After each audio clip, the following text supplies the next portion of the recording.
It's springtime in Scarborough, but the longer, lighter and warmer days don't only fill the hotel rooms with holidaymakers anxious to put winter to bed. They're now full of bikers, thousands of them, spectators and racers alike, filling the roads as well as the hotels, crowding the paddock and the hillside viewpoints, all here to put their winter season behind them and get back to grips with the overreaching passion that unites them all.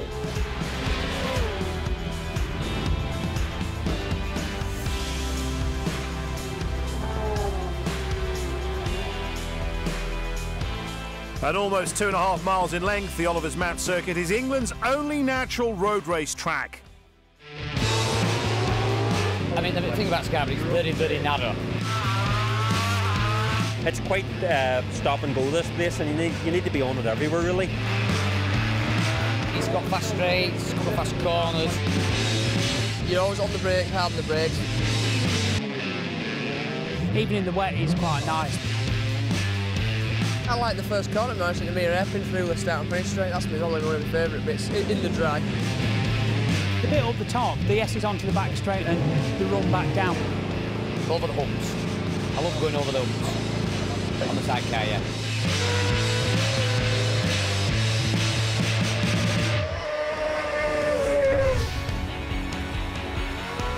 So here we go with a lap of the circuit. This is over the start-finish, accelerating toward the mere hairpin, and it's very hard on the brakes. It's a very tight corner, so you have to turn it before going up the hill, accelerating very hard. The front wheel pulls in the air as you go under the bridge. This is heading up towards the S. Some bikes, it's back a couple of gears, just one on others. Hard over to the right-hand side. Try and keep it tight to give yourself a good entry into the next turn. And hard acceleration again onto the back straight.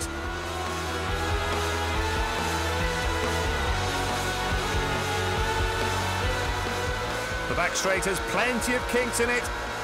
It's not really a straight, but you can almost ride a straight line along it between the curbs.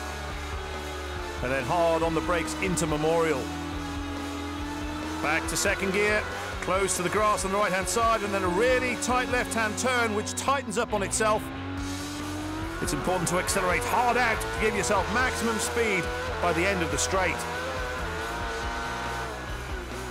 It's very hard on the brakes here, just about kissing the grass on the left-hand side, and then a very tight loop before accelerating hard again down the hill.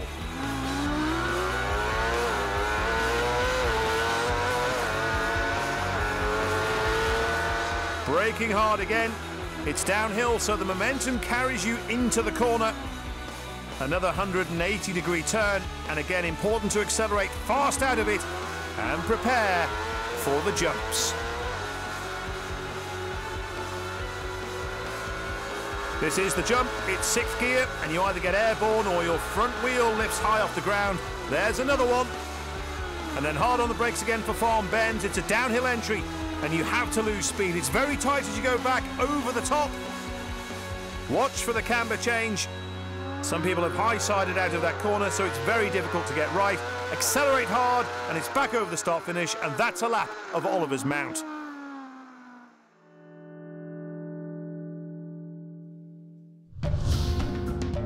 The first day of racing at the Spring Cup was held in very damp conditions, but someone who has a reputation of mastering the wet is local rider Daley Matheson. Scarborough, it's raining again, but you're probably more ready for it than most, aren't you? I think the main reason why it goes so well in the wet is because I know what to expect. I've been coming here now since I was about 15-year-old, so it doesn't change that much. I know the bikes now, I've been on the same bikes for a few years now, so we've got the setup and we know what to expect, what's coming. It's just a case of, you know, going out there and doing the business, really. Not everyone wants it to rain, do you? I mean, is that fair that you actually would be happier if it rained? No, I wouldn't say I prefer it in the rain. I wouldn't say it's any fun. It's just that the fact that obviously the rain levels the playing field a little bit, means that you don't have to have out-and-out horsepower like some of the factory teams. It just makes it that little bit easier. It means that they can't lay the power down and we can, so that's why you sort of tend to shine a little bit. And what about the rest of the year? I mean, every time you come here at the start of a new season, you've got something new going on, and the the Daly Matheson bandwagon just keeps on rolling. Changes, isn't it? Yeah. No, obviously we've gone for the new classic Suzuki colours this year. We've got the vintage parts department of Suzuki helping us out, and Steve Wakeman at Team Classic Suzuki, hoping to get a ride on the RG 500 at some stage as well, so that should be great. And obviously I've got the arrival of a new baby on its way, so that's supposed to be landing just before the Isle of Man, so that's going to be a tight schedule. No one knows this track better than Ivan Linton. Everybody comes to the first event at Scarborough a little bit on the back foot, but you're even further back, aren't you? Yeah, been had about chicken pox only 10 days ago, so that sort of hit me for 6. The winter training's gone well and was looking forward to coming, but we're here and the weather with us at the minute, but hopefully the weather will dry up and we'll be able to get some good laps in. Chicken pox, I'm sorry, but it's one of those things people make jokes about and there are cartoons about and all the rest, but it's quite serious, isn't it? So you really are physically on a downer. Yeah, just feel a bit weary if I do too much. So how the races pan out, I don't really know. I don't know what my race fitness will be like, but we're getting better and better every day. I could have just done with this being another week later now. What about the actual races? A little bit of rain make it easier for you? Yeah, but I'm on 2 brand new bikes I've never ridden before. We went to Spain and had a successful test, but then we've got a new Superstock bike and a new twin that we've just wheeled out for this weekend. So I've had 9 laps on them up to now, but it's all set up for later on in the year. We're here just for a good belt about. This is like our test first meeting of the year. Our first action is from the second leg of the senior race. A damp but drying track means tyre choice is crucial. Let's hand over to race commentator Richard Nichols.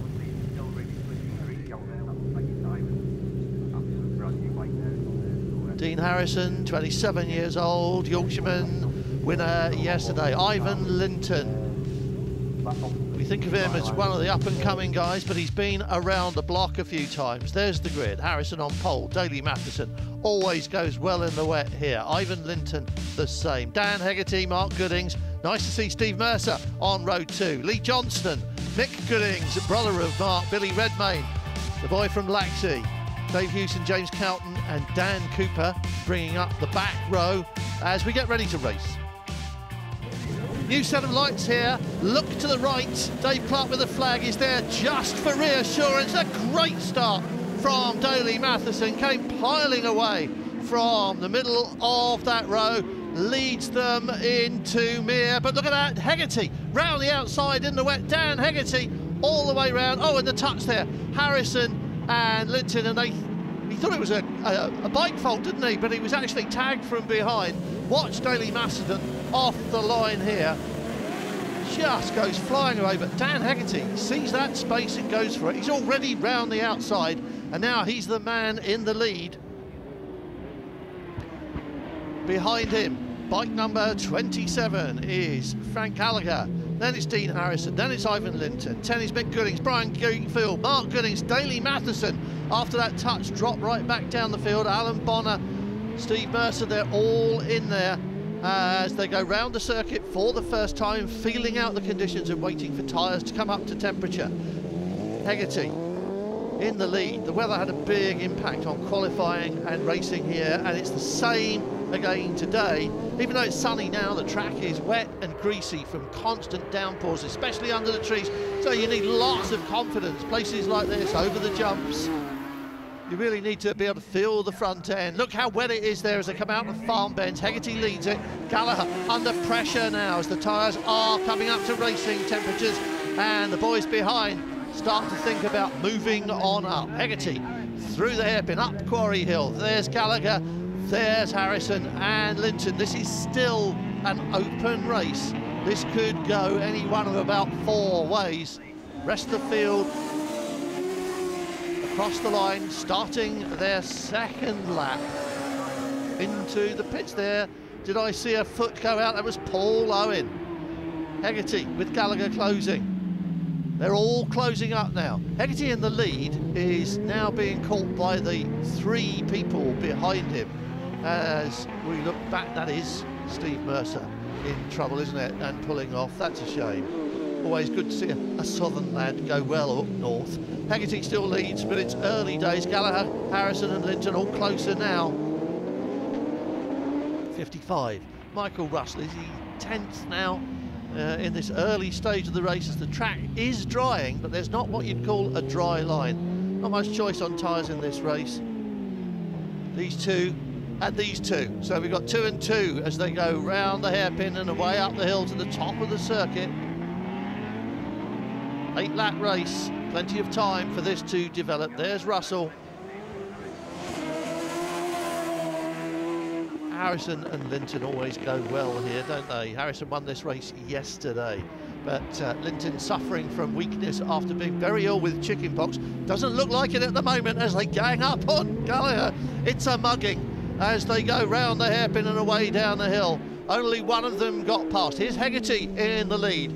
And here comes this battle for second place with Linton. Oh, and Harrison up the inside. That settles that as they go away towards the jumps. Hegarty first. Who's coming first? Second. It's Ivan Linton. Bit of a wobble. Dean Harrison, Frank Gallagher. That's how they've sorted themselves out. That looks fairly settled, doesn't it? Ben Wiley, Mark Thompson. And I think Mark Thompson had a bit of an overshoot on lap 1. It was him we saw in the Farm Bend chicane. Good look at how challenging this circuit is. Wet and dry all over the place. Hegarty still leads. Linton with Harrison close behind. The RC Express still hanging onto it. Harrison back on a Kawasaki. Didn't feel that Yamaha were really helping the teams running the R1 last year, and he's not the only one to say that. That's Mick Goodings with Brian Greenfield and Mark Goodings behind. A little bit of brotherly love, but none lost here when you go racing. Put the crash helmet on, it's all different, isn't it? That's the top 3. Here's Mark Goodings ahead of 48 Brian Greenfield now and chasing brother Mick. Mark was 11th in this race yesterday, so he's already looking better, and it's pressure time now for Hegarty. Linton on his rear wheel. Harrison up the inside of Ivan Linton. That's a pass, isn't it? Ivan Linton concentrating on his move on Hegarty. Left the door open for Dean Harrison, and through he went. Wiley still ahead of Thompson on 223 going up the hill. Still wet. Here's the pass. Let's have a look at that again. See Linton looking ahead and thought, oh no, look what I've done. He saw it as it happened, wasn't ready for it, but let the man through. Hegarty so much under pressure now. And so is Harrison. Ivan Linton riding his back wheel. Ivan Linton doesn't want to be third, does he? Ivan Linton pushing Dean Harrison all the way round the hairpin, chasing him and Hegarty down the hill. Mark Goodings chasing Mick Goodings. And they're 3 abreast. Harrison, this is his move, and Hegarty lets him through. Oh, and Linton wasn't going to wait, was he? Hegarty very politely lifted the bike a little bit to let Linton through, even though he didn't really want to, did he? But it's Harrison in the lead. Oh, and he's got back in front. Hegarty did fend him off. Here's the Goodings battle. That's Mick Goodings disappearing down the hill. Mark Goodings now following him. Watch this. Harrison was nicely positioned. Hegarty saw him. Linton saw an opening, and Hegarty was going to have that line, but couldn't. Oh, and look at this. Hegarty overshoots at Farm Bends, rejoins where he was on the circuit. I wonder if he's going to get penalised for that, because in theory, I think if you stop and put your foot down, it's all right if you do that. But and he hasn't gained an advantage from it. He's merely restored his fortunes and joined in the right place. I think that'll be all right for him. 10 is Mick Goodings over the jumps, heading down towards Farm Bends. Here's the race leader, Dean Harrison. Remember, he won this yesterday. Looked very comfortable back on a Kawasaki. Hegarty looking very comfortable in second place. Ivan Linton looking very uncomfortable in third. He doesn't want that, does he? He's looking for something else. This is 10th place. This is Michael Russell. Round mirror and away up the hill, looking down at the bike. Look how slippery it is still. It's not rained since last night, but this circuit hasn't dried out yet. And a little bit of a tussle behind race leader Dean Harrison. Who's coming out of this one in front? It's still Hegarty leading Linton away down the hill. And it's still Dean Harrison flying over the jumps. Hegarty second, Linton is third. Harrison on his way to a double. Alan Boller, the Southern Ireland rider who joined RC Express. This is Linton's teammate we were looking at, but this is the checkered flag there for Dean Harrison. And look what happened behind there. Linton sneaked into second place. by the tiniest of margins. Great win. The ZX-10 very much the weapon of choice as Kawasaki fills the results board, with Dean Harrison putting his name in the #1 position.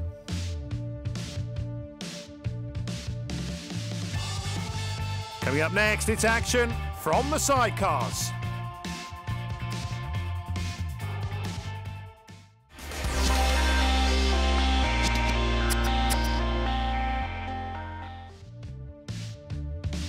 Welcome back to Scarborough in North Yorkshire. More than just a seaside tourist attraction, it's also a hotbed of motorsport and the home of the Spring Cup.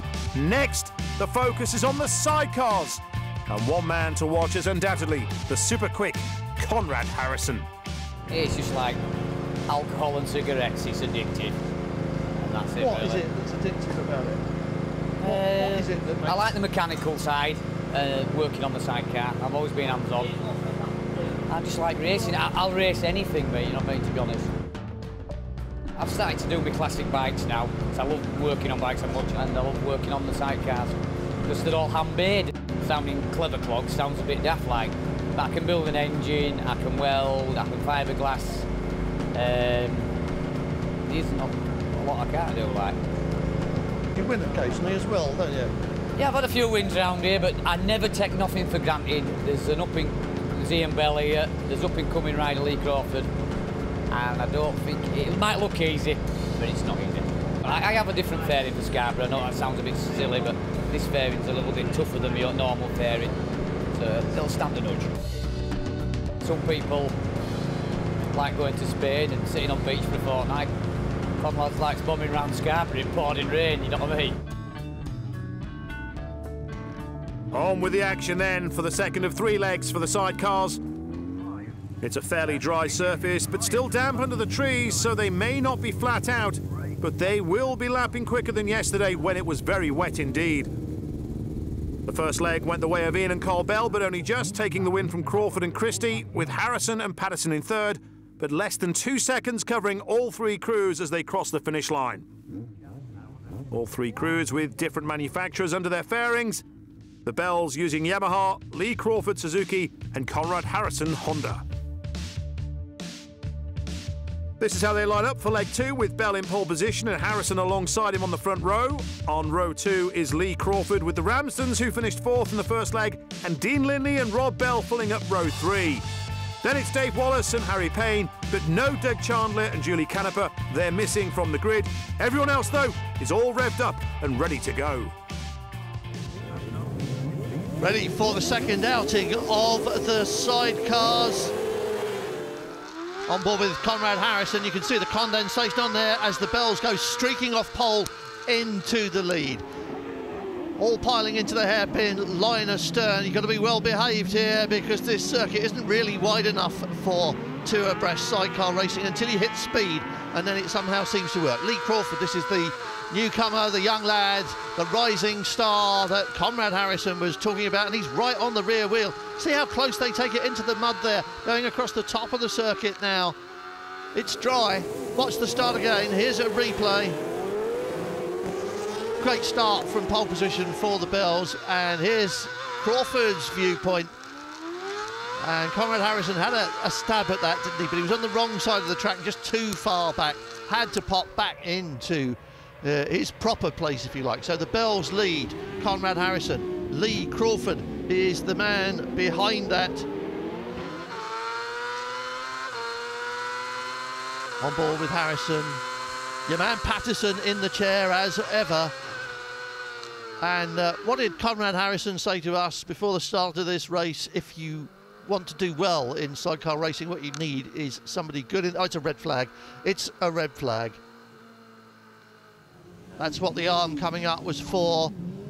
The trouble with this is that when you go off in one of these, do a bit of damage to the fencing, it can take a while to get that sorted out. And there has been quite a delay. It hasn't rained, it's still sunny, and it's as before. Bell and Harrison, Conrad Harrison, oh, this time he tried even harder. That's why he put his racing fairing on. Crawford had a stab up the inside. Crawford was on the grass there. That third wheel was halfway out the bank, didn't work for him. No, he's still third as they go round through Mere and away up the hill. And the Bells streaking away already. Crawford, I think, may have lost a bit of time there because he got right up on the bank trying to shoot up the inside of Conrad Harrison, and it didn't really work. So Bell converts that pole into the lead again. Dean Nichols, Ben Avison in 1-1-1. Have a look at the start. Watch this. Harrison comes over. There's the touch. Didn't happen. But look at Crawford, right up the inside of Harrison. And that didn't work either. We're back on board real time with Conrad Harrison in second place, following Ian Bell up the top in the bright sunshine. You can see it's clear, it's bright, and the weather is good but cold, but the track is still very damp, and they are all still very close, aren't they? Conrad Harrison right behind Ian Bell, Crawford behind in third place, waiting for his opportunity. What he wants is those two to tangle up with each other so he can sneak past, but there won't be a lot of room. Under brakes, that inside wheel lifts in left-hand corners. Laws of physics, bring it off the ground. That's where your chair passenger needs to be, right out there, sticking it down and helping it turn. Over the jumps as well. They do leave the ground, don't they, Sidecars? You wouldn't have thought that, but hey, you can't beat the laws of physics in these either. And again, on this, Harrison right up. Oh, that didn't help him at all, did it? He got that wheel on the grass, and he almost snapped away from him. He's got it back together, and Crawford almost caught him, but not quite. Much closer now than he was, though. That number 17 right behind Harrison in number 2. But I think status quo has been restored. On board with Harrison, top of the circuit. This little right-left flick that sends them out onto the long back straight. 99 is the Ramsden. Sidecar racing still very much a family affair on the machines and in the paddock. If you want to know what the spirit of road racing is all about, have a wander down to the Sidecar paddock and wait for someone to offer you a cup of tea, because that will happen. Then they put the crash helmets on, and then all this happens. Ian and Carl Bell leading Conrad Harrison. Lee Crawford, Sam Christie. And Christie very much the man responsible for that 17 outfit's mechanical success, as well as keeping that third wheel planted on the ground. Bell's lots and lots of experience at this. Harrison, of course, and Patterson also very experienced. Lee Patterson moving across now, ready for the jumps to get his weight right down behind his driver. They're all tucked in down there behind the bubble. Maximum speed, water on the track coming up under braking. You can see how wet it is. And again, we are on the grass. And again, that doesn't help very much, does it?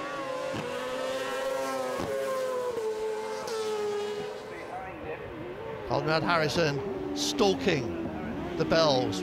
But this circuit, so tight, twisty and technical, and so narrow in so many places. It's so hard for these boys to find room to get alongside each other. And then you really have to put your faith in the person you're passing. First, second and third, still the same order. 69, Greg Lambert, Kenny Coles, another vastly experienced Sidecar duo. Oh, it's so bumpy up here. Most of the suspension of these things is in the tyres. Most of these are the Swiss LCRs. There is one Baker in the race. 21 there, Dean Lindley, Rob Bell, Dave Wallace, Harry Payne right behind. This is the battle for 5th place. On board with Crawford, this is the battle for 2nd place as he has a look and enjoys the jumps. He was thinking of passing there, wasn't he? Well, no one's told him you can't, and it's not really wide enough, I don't think. Harrison. And then 21 and 8 still at it. There are all kinds of little battles going on around this Sidecar field. But of course, this one at the front is the one that's occupying everybody's attention. First, second and third, this could come out any way when you shake the dice.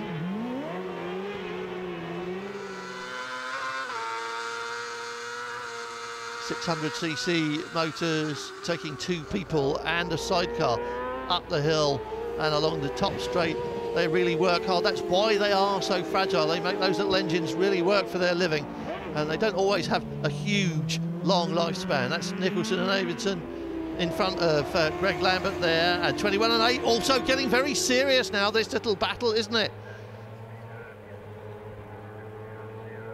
So we're heading towards the end of the laps. It's the first of 2 races scheduled for today.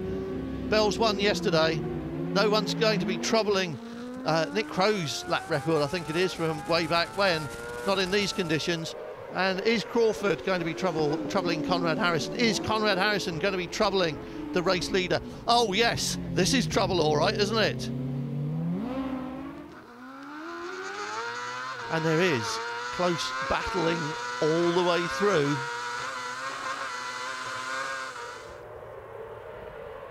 Bells, Harrison, Crawford right behind. Again, so close going down the hill.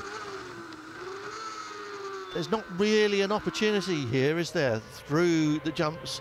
And look at that, number 8, he got through, didn't he? They had a little tussle, swapped places a couple of times. That looks settled now, and it looks as though that number 8 unit is going to be pulling away.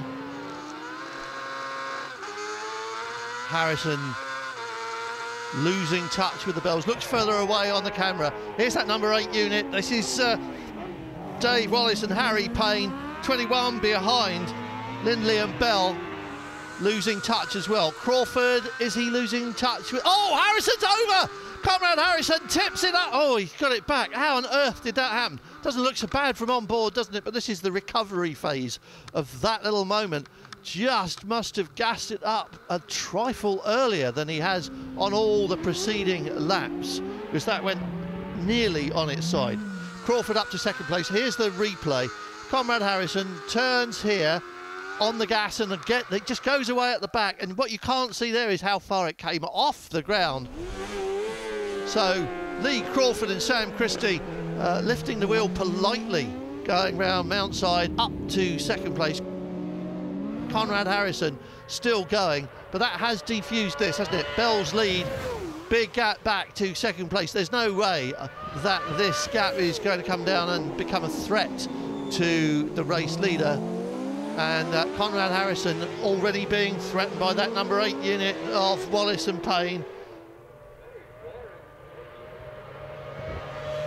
I'm not sure that they are going to find their way past Dave Wallace, looking for a chance to get past Conrad Harrison. Someone parking up at the top of the circuit there in the background as we look at Lee Crawford in second place. Sam Christie just hanging out over the bank and rubbing some mud off.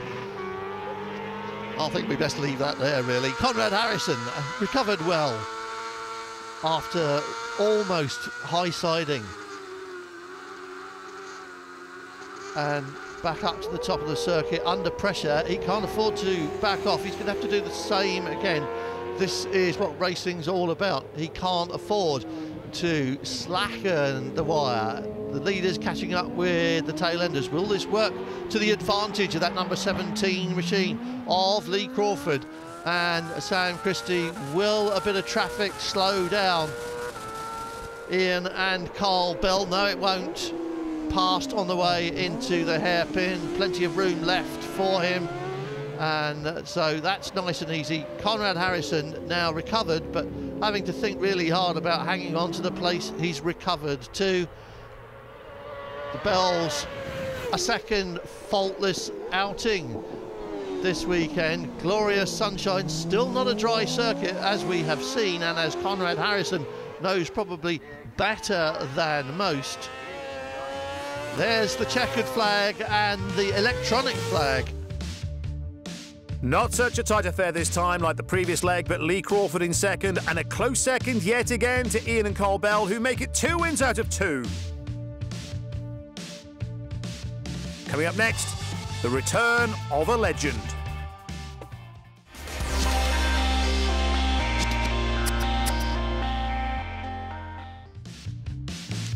Welcome back to Scarborough for the Bob Smith Spring Cup, and welcome back to Scarborough, Ian Locker. The ageless Welshman returns to the track following semi-retirement, which has seen him limiting his time to classic machinery and events since he called it quits on his road racing career. However, the lure of competing the two-stroke Suter 500 machine later this year has proved too strong to resist, and so he's here on the grid at Oliver's Mount this weekend. Wet or dry? I don't know. It's just conditions are terrible, aren't they? It's just, yeah. Hopefully it'll dry up. Who knows? You know, the forecast has been sort of all over the place. So, yeah, your guess is as good as mine. But what would you rather? Oh, you know, personally, I'm using this for some mileage before I test my Suter 500 next week. So, I just want it to be dry and just get some dry mileage in. But, you know, it's the same for everybody. I seem to remember doing your retirement interview pretty much on this spot about 2 years ago. Well, yeah, and I've kept my hand in doing the classic TT, so I've needed to come here and, you know, 1 or 2 places just to get some signatures for your mountain course lessons. And you've got to do 6 of those a year anyway. But then obviously that was just to do the classic TT. But now I can ask to ride the, you know, the Suter 500, V4 2-stroke. Couldn't turn it down, so.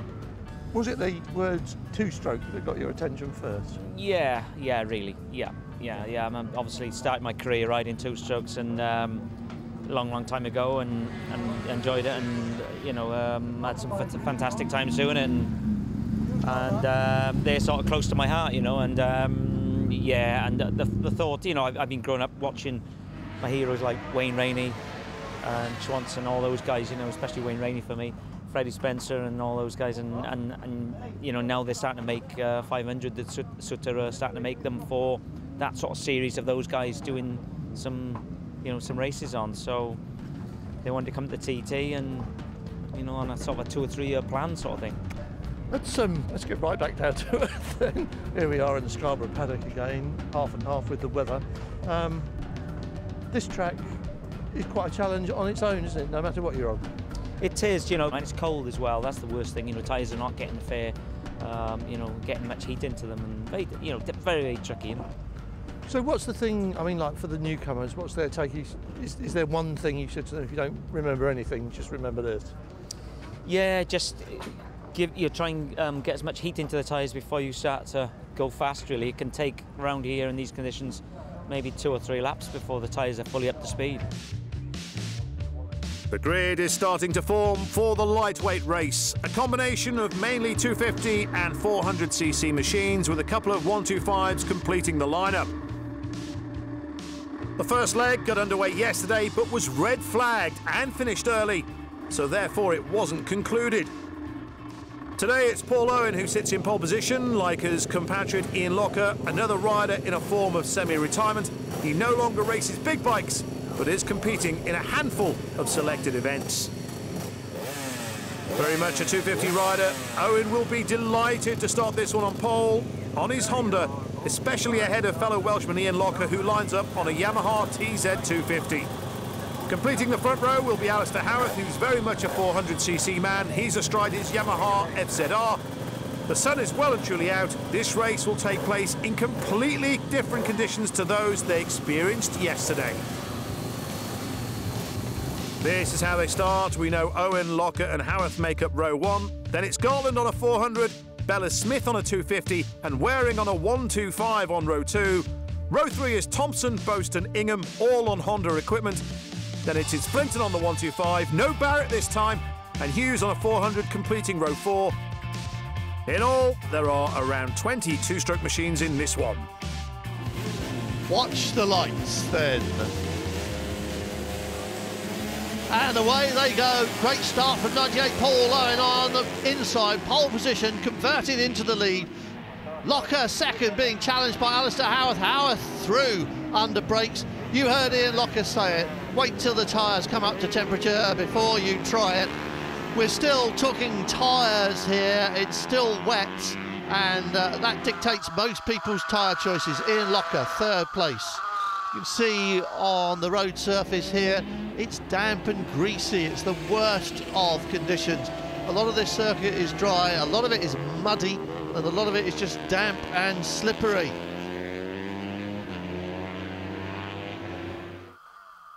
On board at the start with Ian Locker, guns it up. There goes pole position. Watch on the right-hand side for Howarth on, there it is. Straight through under brakes and into 2nd place. Locker too tight to fight back. Gave him that without really much of a struggle. He knows better than to risk everything this early in the race. Paul Owen leads it. Alistair Howarth with this cute little FZR 400, a mixture of 250s and 400s. Remember, 2-stroke and 4-stroke. The 2-strokes are the ones that are buzzy and smell nice, and the 4-strokes are the ones that make that kind of noise and don't really smell so nice.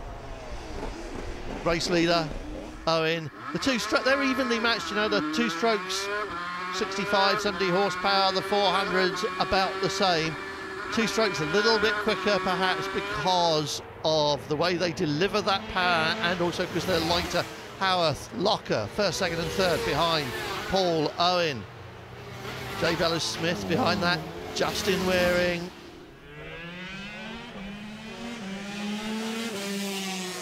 Is Locker close enough to challenge now for 2nd place as they start this next lap? Looks like it. Howarth under brakes, a little bit squirrely going into this hairpin. You really have to do that, and you can see if you get off the line, it's not at all dry. 400 pulling away up the hill. We're with Locker, and of course whoever gets out of the turn first gets on the gas earlier, so you get this seesawing thing. Perfectly normal. The onboard camera makes it look like a bigger gap than it actually is out here. Locker is close. Alistair Howarth will know he's right behind him. Alistair Howarth will know that Ian Locker is closing in. Everyone else shoulder to shoulder still as we go back down the field. Brad Hughes, Chris Green, they roll in that pack there as Paul Owen just builds a lead at the front. Locker still stuck, but he's close enough to challenge. He is close enough to challenge. That is almost a challenge. We've seen a bit of it round here. Not this time though, and that Yamaha easing away from the 2-stroke away down the hill.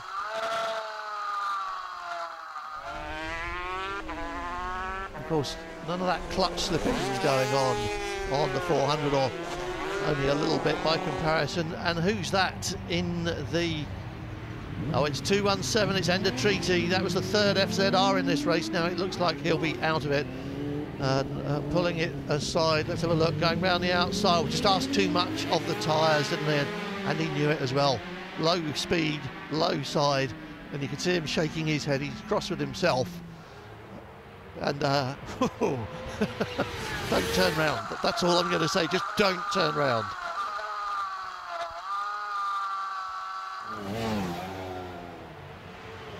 '54 Pete Boast RVF 400. There's a difference between the VFRs and the RVFs. I think it's just upside down faults, a bit of bodywork and carburation as well. Oh, look at Alistair Howarth, really trying hard under brakes as Locker closes up behind him. He gets the drive out of the corner going up the hill. Locker's still not close enough. They're going to have to look for another place to do that.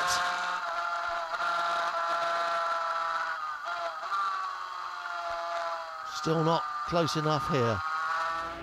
It's fast along the top towards Memorial. You go past the cafe, a little bit of a flip-flap, and this could be in Locker's chance. Yes, he's got the drive, comes straight out from behind the slipstream of that Yamaha and goes blazing past into 2nd place. That's Brad Hughes and Dan Ingham's 35. Dan Ingham, Brad Hughes right on the back of the grid for the start of this race. He's doing well, working his way up through the field. Here's a man who's done even better, shot away from pole position, now leads this race by a growing margin. It was about 7 or 8 seconds, but if he looks around over his shoulder now, there is no one there. And Ian Locker in 2nd place is probably even further behind Paul Owen now than he was when he took 2nd place away from Alistair Howarth. So the gap is growing. and it's Owen almost picking the front up there. He thought that was the last lap, I think. He was just getting overexcited, peaked a little bit too early though. There's more of this race to go. As you look at Phil Mundy, Chris Green's the man behind him, man with the newcomer jersey. Long time since Paul Owen was a newcomer. He won't mind me saying that. 24, 25 years behind the mast, so to speak, and still the most committed racer you can find in the paddock. 54, Pete Boast, RVF 400. And this is, Jay Bellas-Smith closing and passing Alistair Howarth. Has Alistair Howarth got a little bit of a power delivery issue? That's the second time we've seen that happen to him. It's now an all two-stroke podium. Alistair Chadwick and Dean Martin just going round the hairpin there, and Paul Owen flying the front wheel, absolutely flying. Phil Mundy, Chris Green still behind. Chris Green on that number 600. He's been there for quite a while.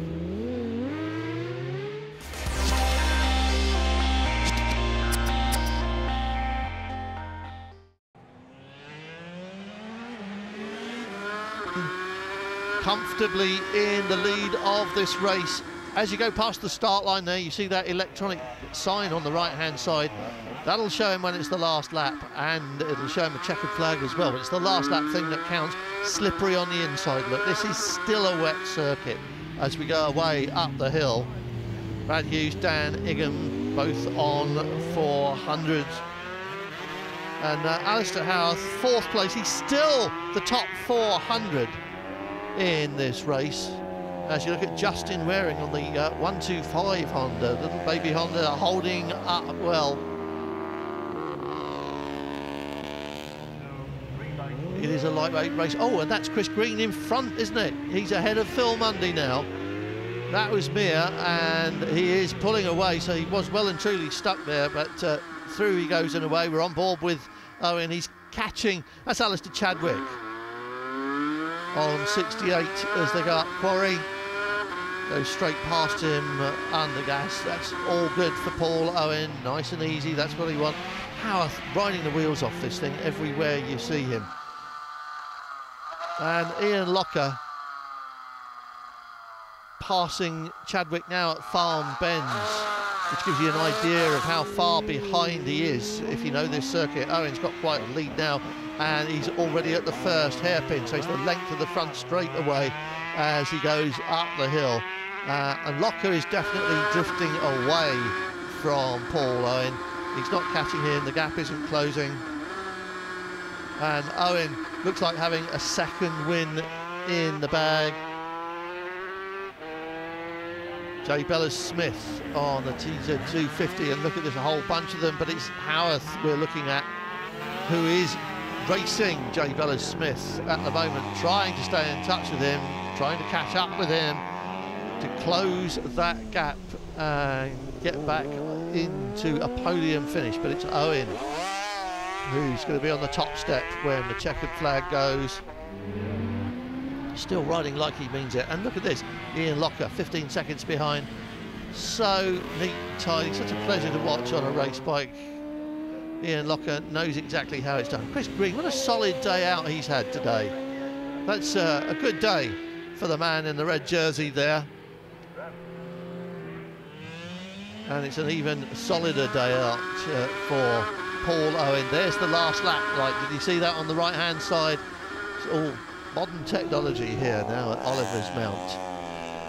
Paul Gartland, 6th overall, but he's the second of the four-stroke riders, and coincidentally, he is the second of the FZR 400s.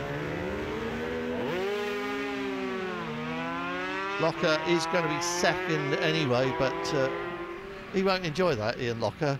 He likes to ride out, but he does like to race, and he does like to win. And he's got plenty of experience of doing that here at Oliver's Mount, but it's Paul Owen's day today. And he's running down the hill, already thinking towards that checkered flag.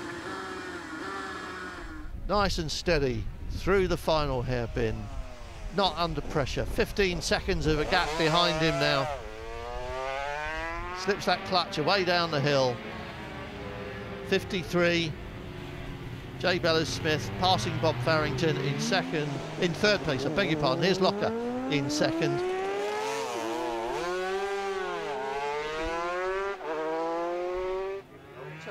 And here is the moment Paul Owen was to get that front wheel off the ground. Checkered flag as well from Dave Clark, but the lights on the right-hand side, the official timing. And there's nobody behind him, is he? As he finishes that final lap, well in the clear. By the time they'd all crossed the line, it was an all-250 podium with Howarth the best of the 400s in fourth, behind Jay Bellis-Smith, Ian Locker and race winner Paul Owen. That's all for now from Oliver's Mount Scarborough, but do join us again next time for more road racing action from the Bob Smith Spring Cup. Goodbye for now.